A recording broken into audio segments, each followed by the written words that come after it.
ইরাকি president Saddam Hossain হয়তো কখনোই আমেরিকার কাছে ধরা পড়তেন না যদি তিনি মস্কুফ নামক এই ইরাকি ডিশটি পছন্দ না করতেন। ৩২ সপ্তাহ ধরে ইউএস আর্মি তাদের সর্বোচ্চ শক্তি দিয়ে চেষ্টা করছিল, কিন্তু ইরাকের সাবেক প্রেসিডেন্ট সাদ্দাম হোসেনের কোনো খবর পাওয়া যাচ্ছিল না। এই মিশনে শুধু ইউএস মিলিটারি দিনরাত কাজ করছিল না, বরং US special forces, CIA, defence intelligence agency, national security agency এবং এফবিআইয়েরও অনেক বড় ভূমিকা ছিল। এই সংস্থাগুলোর হাজার হাজার মানুষ শুধুমাত্র একজন ব্যক্তিকে খুঁজছিল, সাদ্দাম হোসেন। আমেরিকার কাছে এই ব্যক্তির কাছ থেকে কি এমন বিপদ ছিল এবং অবশেষে তারা কিভাবে সাদ্দাম হোসেনকে মাটির ৬ ফুট নিচে একটি লুকানো কবরের ভেতর থেকে খুঁজে বের করল। এসএম এক্সপোজড বিডি চ্যানেলের ভিডিওতে আপনাদের আবারও স্বাগতম। এই গল্পটি শুরু হয় আমেরিকায় 9/11 হামলার পর, যখন আল কায়দা নিউ ইয়র্কে এবং ওয়াশিংটন ডিসিতে হামলা চালিয়েছিল। সেই সময়ে আমেরিকান প্রেসিডেন্ট জর্জ বুশ সিদ্ধান্ত নেন যে যারা সন্ত্রাসবাদকে সমর্থন করবে তাদেরই টার্গেট করা হবে। যদিও সাদ্দাম হোসেন সরাসরি 9/11 হামলার সাথে জড়িত ছিলেন না, কিন্তু আমেরিকার ধারণা ছিল যে সাদ্দাম হোসেন বিভিন্ন সন্ত্রাস গোষ্ঠীকে পরোক্ষভাবে সমর্থন করেন। এটা নিশ্চিত ছিল যে ইউএস ইরাকে সাদ্দাম হোসেনের দীর্ঘ ২৪ বছরের রাজত্বের অবসান ঘটাতে চেয়েছিল। সাদ্দাম হোসেনের সরকারকে হটাতে এবং ইরাকে হামলার একটি শক্ত অজুহাত হিসাবে আমেরিকা দাবি করতে শুরু করে যে সাদ্দাম হোসেন ইরাকে ওয়েপন্স অফ মাস ডিস্ট্রাকশন অর্থাৎ পারমাণবিক অস্ত্র লুকিয়ে রেখেছেন। এই দাবিকে ভিত্তি করেই ২০০৩ সালের মার্চ মাসে আমেরিকা ইরাকে হামলা চালায়। এই যুদ্ধে আমেরিকার সাথে ছিল ইউকে, অস্ট্রেলিয়া এবং পোল্যান্ডের সামরিক বাহিনী। যুদ্ধ করতে করতে মাত্র ৩ সপ্তাহের মধ্যে তারা ইরাকের রাজধানী বাগদাদ পর্যন্ত পৌঁছে যায়। ইরাক আক্রমণের প্রথম দিনই প্রেসিডেন্ট সাদ্দাম হোসেন কোথাও আত্মগোপন করেন। আমেরিকান মিলিটারি বাগদাদে পৌঁছে সাদ্দাম হোসেনের ২৪ বছরের রাজত্বের পতন ঘটায়। সেখানে বিখ্যাত ফেরদৌস স্কোয়ারে সাদ্দাম হোসেনের মূর্তিও ভেঙে ফেলা হয়। সাদ্দাম হোসেনের মূর্তি তো পড়ে গিয়েছিল, কিন্তু আসল সাদ্দাম হোসেনকে খুঁজে বের করা হয়তো এত সহজ ছিল না। এখন সাদ্দাম হোসেন এবং তার সরকারের উচ্চপদস্থ কর্মচারীদের খুঁজে বের করাই ছিল ইউএস মিলিটারির প্রধান লক্ষ্য। প্রত্যেক সেনার কাছে যেন মোস্ট ওয়ান্টেড অপরাধীর চেহারা মুখস্থ থাকে, সেজন্য তাসের একটি বিশেষ সেট প্রিন্ট করা হয় যেখানে সাদ্দাম হোসেন এবং তার ৫১ জন কর্মচারীর ছবি ছিল। যেহেতু তাসে মোট ৫২টি পাতা থাকে এবং লিস্টের নামও ছিল ৫২টি, এর ফলে সৈন্যরা অবসরে খেলার সময় তাদের টার্গেটের চেহারা বারবার দেখে মনে রাখতে পারত। পরবর্তী কয়েক মাস ইউএস মিলিটারি ইরাকের প্রতিটি কোণ তন্ন তন্ন করে খুঁজল। ঘরে ঘরে তল্লাশি চলল, আত্মীয় স্বজনদের জিজ্ঞাসাবাদ করা হলো, দোকান, স্কুল, মসজিদ কিছুই বাদ দেওয়া হলো না। তারা শুধু জানত সাদ্দাম ইরাকেই আছে, কিন্তু কোথায়? কয়েক মাস এই ধারাবাহিকতা চললেও সাদ্দাম হোসেন এবং তার ২ ছেলের কোনো সন্ধান পাওয়া গেল না। এরপর ইউএস ঘোষণা করল যে সাদ্দাম হোসেন বা তার ছেলেদের সম্পর্কে তথ্য দিতে পারলে তাকে $৫৫ মিলিয়ন পুরস্কার দেওয়া হবে। $১৫ মিলিয়ন করে তার ছেলেদের জন্য এবং $২৫ মিলিয়ন পুরস্কার সাদ্দাম হোসেনের জন্য রাখা হল। ইরাকে অনেকেই সাদ্দাম হোসেনের বিপক্ষে ছিল, তাই আমেরিকা নিশ্চিত ছিল যে টাকার লোভে হলেও কেউ না কেউ তথ্য দেবেই, আর ঠিক তেমনটাই হল। এক ব্যক্তি ইউএস মিলিটারি বেসে গিয়ে জানালো যে সাদ্দাম হোসেনের ২ ছেলে উদয় এবং কুসে তার বাড়িতেই লুকিয়ে আছে। প্রথমে কেউ বিশ্বাস করেনি, কিন্তু যখন ইউএস মিলিটারি ওই বাড়িটিকে ঘিরে ফেলল তখন দেখা গেল সত্যি উদয় ও কুসে সেখানে আছে। তারা সহজে আত্মসমর্পণ করতে রাজি ছিল না, কারণ তাদের কাছে প্রচুর অস্ত্র ছিল। বেশ কয়েকবার চেষ্টার পর বাড়িতে মিসাইল হামলা করা হয়। সৈন্যরা যখন বাড়ির ভেতরে ঢুকল তখন তারা উদয় এবং কুসে দুজনেরই মৃতদেহ পেল। অর্থাৎ সাদ্দাম হোসেনের হদিস জানার শেষ ভরসাটুকুও শেষ হয়ে গেল। অন্যদিকে সাদ্দাম হোসেনের অনেক সাথীকে খুঁজে বের করে জীবিত গ্রেফতার করা হলেও কোথাও থেকে কোনো তথ্য পাওয়া যাচ্ছিল না।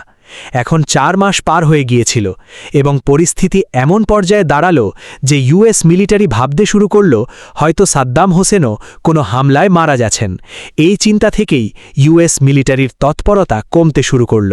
কোনো সামরিক অপারেশন বা গোয়েন্দা রিপোর্ট সাদ্দাম হোসেনের জীবিত থাকার ইঙ্গিত দিচ্ছিল না, কিন্তু এরই মধ্যে একটি অডিও টেপ পুরো পরিস্থিতি বদলে দিল। এটি ছিল সাদ্দাম হোসেনের একটি অডিও টেপ যেখানে তিনি তার ২ ছেলের মৃত্যুতে শোক প্রকাশ করছিলেন। এর মানে ছিল সাদ্দাম হোসেন এখনও বেঁচে আছেন। আমেরিকা আবারও সাদ্দাম হোসেনকে খুঁজে বের করার চেষ্টা জোরদার করল। সাদ্দাম হোসেনের মাথার উপর পুরস্কার $25 মিলিয়ন থেকে বাড়িয়ে $30 মিলিয়ন করা হলো এবং তথ্যদাতাকে ইউএস নাগরিকত্ব দেবার প্রতিশ্রুতিও দেওয়া হলো। বিপুল টাকার লোভে সবাই তাদের ভাগ্য পরীক্ষা করতে শুরু করল। ইরাকিরা আজেবাজে তথ্য দিতে শুরু করল এই আশায় যে যদি সাদ্দাম ধরা পড়ে তবে তারা টাকা পাবে। এতে আমেরিকার কাজ আরও কঠিন হয়ে গেল। তাসের পাতায় থাকা প্রায় সব কর্মকর্তাই গ্রেফতার হয়ে গিয়েছিল, শুধু কয়েকজনই বাকি ছিল যাদের মধ্যে সাদ্দাম হোসেনও ছিলেন।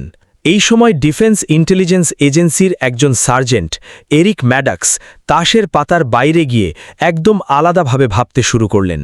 তিনি দেখলেন যাদের মোস্ট ওয়ান্টেড তালিকায় রাখা হয়েছে তারা মূলত সাদ্দাম হোসেনের রাজত্বের উচ্চপদস্থ কর্মকর্তা ছিলেন। তাদের ক্ষমতা ছিল সাদ্দামের কারণে, সাদ্দামের ক্ষমতা তাদের কারণে নয়। এই মুহূর্তে সাদ্দাম হোসেনের যদি সবথেকে বেশি কারোর প্রয়োজন হয় তবে তারা হলো তার ব্যক্তিগত দেহরক্ষী। সাদ্দাম হোসেনের দেহরক্ষীরা 3টি ক্যাটাগরিতে বিভক্ত ছিল। এক দল তার প্রাসাদের সুরক্ষা দিত, দ্বিতীয় দল সাদ্দাম যেখানে যেতেন সেই জায়গাটি আগে থেকে ক্লিয়ার করত এবং তৃতীয় দল ছিল হামায়া, যারা সব সময় তার সাথে থাকত।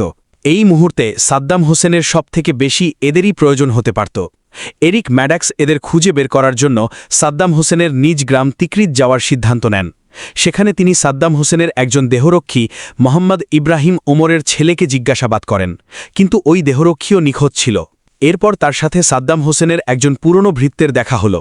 সেখান থেকে বিশেষ কিছু না পাওয়া গেলেও এটা জানা গেল যে সাদ্দাম হোসেন মাসকুফ নামক ডিশটি খুব পছন্দ করেন, যা মাছ দিয়ে তৈরি করা হয়। ম্যাডক্সের মনে পড়ল দেহরক্ষী ইব্রাহিম ওমরের ছেলে জিজ্ঞাসাবাদের সময় বলেছিল যে তার বাবার মাছ ধরার খুব শখ এবং সামেরা নামক শহরে তার একটি মাছের খামারও আছে। ম্যাডক্স যখন খামারে পৌঁছালো সেখানে ইব্রাহিম ওমরকে না পেলেও দুজন জেলেকে পাওয়া গেল। তাদের মধ্যে একজন ইরাকি গেরিলা যোদ্ধার কাজিন ছিল। সাদ্দাম হোসেনের পতন হওয়ার পর তার কাছের সামরিক কর্মকর্তারা ইউএস মিলিটারির বিরুদ্ধে গেরিলা যুদ্ধ শুরু করেছিল। ধারণা করা হচ্ছিল এই গেরিলা যোদ্ধারা ইব্রাহিম ওমরের নির্দেশে চলে, যে ছিল সাদ্দাম হোসেনের সবথেকে বিশ্বস্ত দেহরক্ষী। ওই জেলে বাগদাদে তার এক চাচার কথা বলল। ম্যাডক্স তার দল নিয়ে বাগদাদের ওই বাড়িটি ঘিরে ফেললেন। অস্বাভাবিকভাবে ইব্রাহিম ওমর ওখানেই লুকিয়েছিল। ইব্রাহিম ওমর সাদ্দাম হোসেনের ব্যক্তিগত দেহরক্ষী ছিল এবং সে প্রায়ই তার খামার থেকে সাদ্দাম হোসেনকে মাসকুফ ডিশটি বনিয়ে পাঠাত। বর্তমানে সে ইউএস মিলিটারির বিরুদ্ধে একটি গেরিলা যুদ্ধের নেতৃত্ব দিচ্ছিল এবং সেই জানত সাদ্দাম হোসেনের আসল অবস্থান। গ্রেফতার হওয়ার পর সে কিছুই বলতে রাজি হচ্ছিল না, কিন্তু ম্যাডক্স যখন তাকে জিজ্ঞাসাবাদ করলেন এবং তাকেও তার পরিবারকে ইউএস নাগরিকত্ব দেওয়ার আশ্বাস দিলেন, তখন সে মুখ খুলল। ইব্রাহিম জানাল সাদ্দাম হোসেন আদ দাউর নামক শহরে লুকিয়ে আছেন। তার দেওয়া তথ্যের ভিত্তিতে ইউএস সৈন্যরা আদ দাউর শহরটি তল্লাশি শুরু করল। টাইগ্রিস নদীর তীরে 2টি খামার বাড়ি ছিল, কিন্তু দুটোই খালি পাওয়া গেল। ওই সময় ইব্রাহিম ওমর যে সৈন্যদের সাথেই ছিল সে মাটির দিকে ইশারা করল যেখানে একটি দড়ি পড়েছিল। দড়িটি অনেক লম্বা ছিল এবং সেটি মাটির ভেতর দিয়ে অনেক দূরে একটি স্পাইডার হোল অর্থাৎ একটি ছোট গর্তের ভেতরে ঢুকে গিয়েছিল।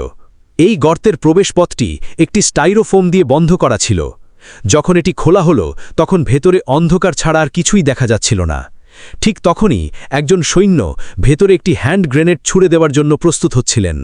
হঠাৎ ওই গর্ত থেকে 2টি হাত বের হতে দেখা গেল। এটি ছিল লম্বা দাড়িওয়ালা একজন ব্যক্তি। সে বলল, আমার নাম সাদ্দাম হোসেন এবং আমি ইরাকের প্রেসিডেন্ট। আমেরিকান আর্মি সাদ্দাম হোসেনকে জীবিত ধরতে সক্ষম হল। 32 সপ্তাহের টানা প্রচেষ্টার পর এরিক ম্যাডক্সের প্রচেষ্টা অবশেষে সফল হল।